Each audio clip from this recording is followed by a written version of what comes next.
Hey everyone, in today's tip, we're going to look at how to change colors of different areas of your toolpaths, even if they're on the same surface. And not only that, we're also going to look at how to add in custom colors to match the correct colors of your project. To start, you can see we have this VCarve toolpath, and one of these is the clearance toolpath with a larger clearance tool, and then the other tool is the V-bit to sharpen all the corners. And you can see if we go to our preview toolpaths and preview both of those, this is what we end up with. And right now we have just a global fill color of black. And then our material color, you can see, is Canadian maple. And our goal with this is to have the red stripes red, the white stripes white, the stars white, and then the union appear blue. So to do that, we first have to figure out what we want our material color to be. So you can see the surface of our material is this Canadian maple right now, and these colors have to be either the red color over here in the stripes or the blue color over here in the union. And you can only choose one color for your material color. So I generally like to pick the larger color that has more area, and that would be the red color for these stripes. And then I'll show you in a minute what we will do for the blue color. So in order to change the red stripes to the red color, we're going to go up to our sheet color, and we're going to drop down the appearance, and we're going to go all the way to the top, and we're going to use solid color. So we're going to select that, and you can see by default it's going to be black. And of course we don't want this black, so we're going to drop this down, and we're going to change this to a red color. Now you can either pick the red color right on the panel here. This is the default red color, and that's just a standard red there, and that's perfectly fine to use.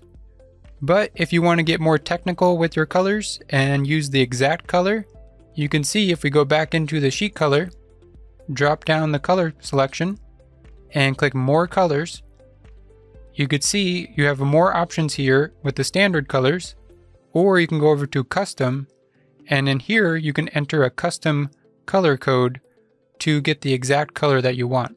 So I actually went online and looked up the color for the American flag, and if you see here we have the 3 different colors, the red, white, and blue, and then also the color codes for each one of these. So we're going to start off with this red color. So we want this RGB color, so this would be red, green, and blue. So we're going to start with red, so we're going to take that number, right click on that and copy it, go into our Vectric panel here, and in the red color here we're going to paste that. And then next we're going to go to our green color, which is 34. We can copy that, place that in our green color here, and paste. And then lastly, the 52 for blue. So we can either copy and paste that or just type it in here, 52. Okay, and then you can see the new color has changed from the current standard red color. So once you get those 3 numbers entered in, we're going to click OK. And then minimize this.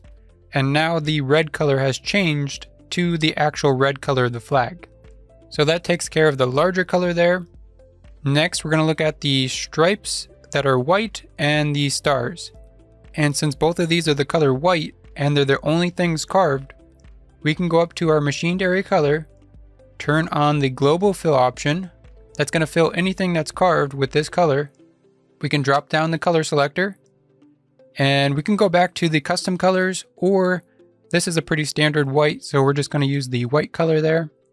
So now we have our red and white stripes and our white stars, but now we have to figure out how to make the union blue.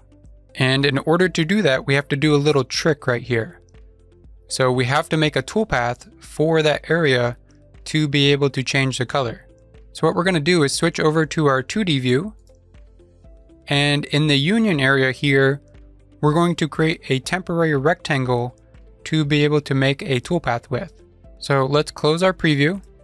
Let's switch over to our design tab. And before we create these vectors, I like to place them on their own layer.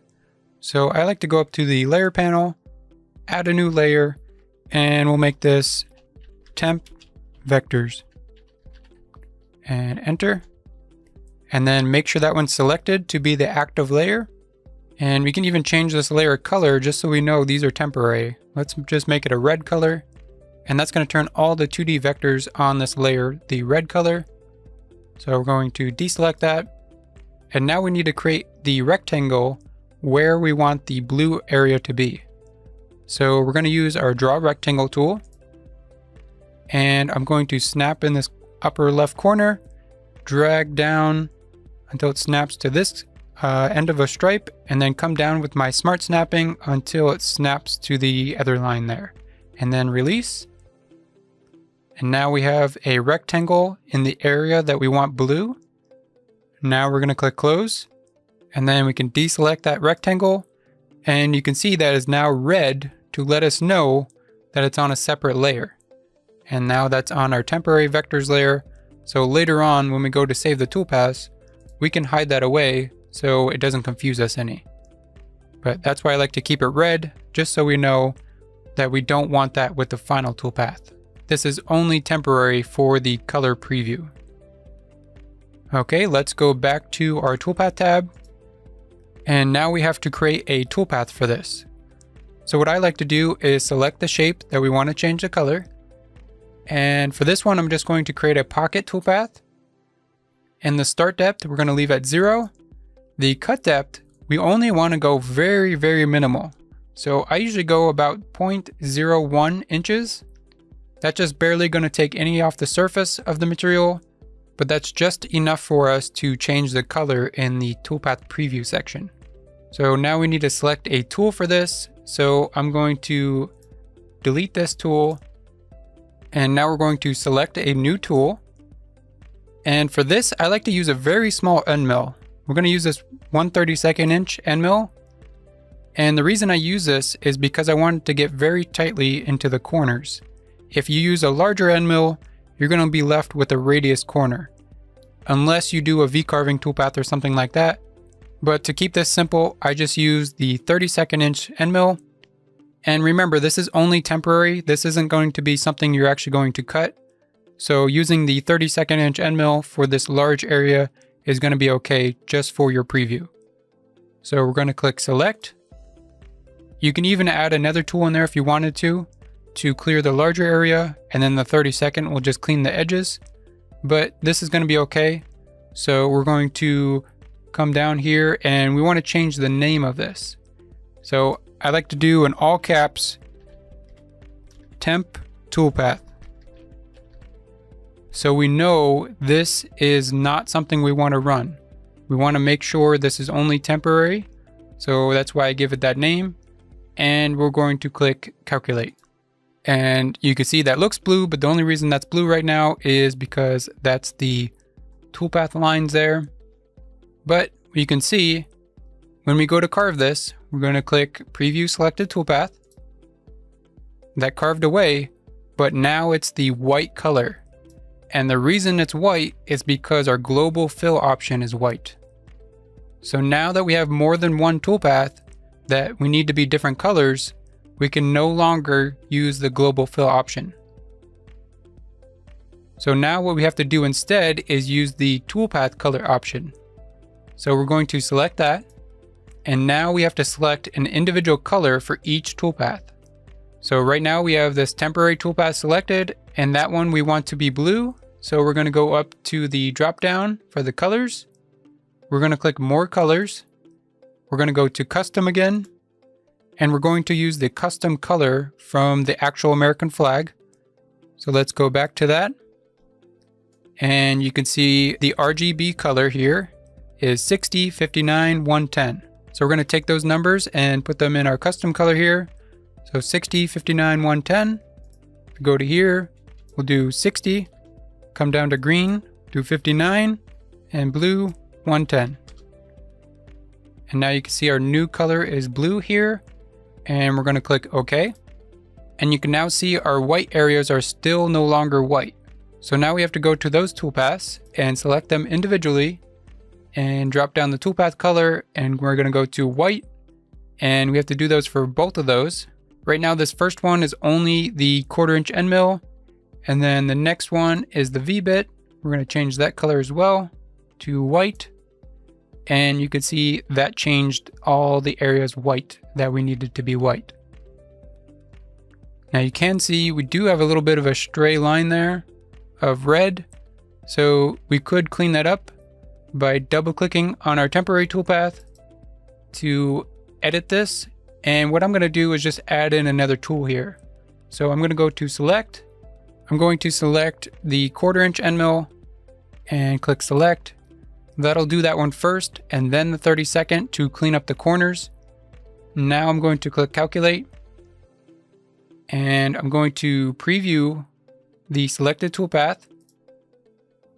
But you can see this one is no longer blue because it's a new one. And now we have to change this one to the blue as well. So we're going to go to our color options here. We're going to go down to more colors, go back to custom, and we're going to enter in our 60, 59, and 110, and click OK. And now you can see that got rid of that red line there. And now you can see we have really nice clean colors, and the corners are nice and sharp because we use that small end mill. And now our flag looks like an actual flag. So hopefully that helps you guys out. If you want to add more toolpaths, you can keep adding more and changing as many colors as you want with this.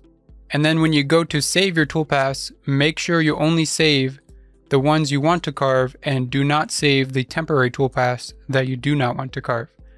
Like I said, those are only for changing the colors.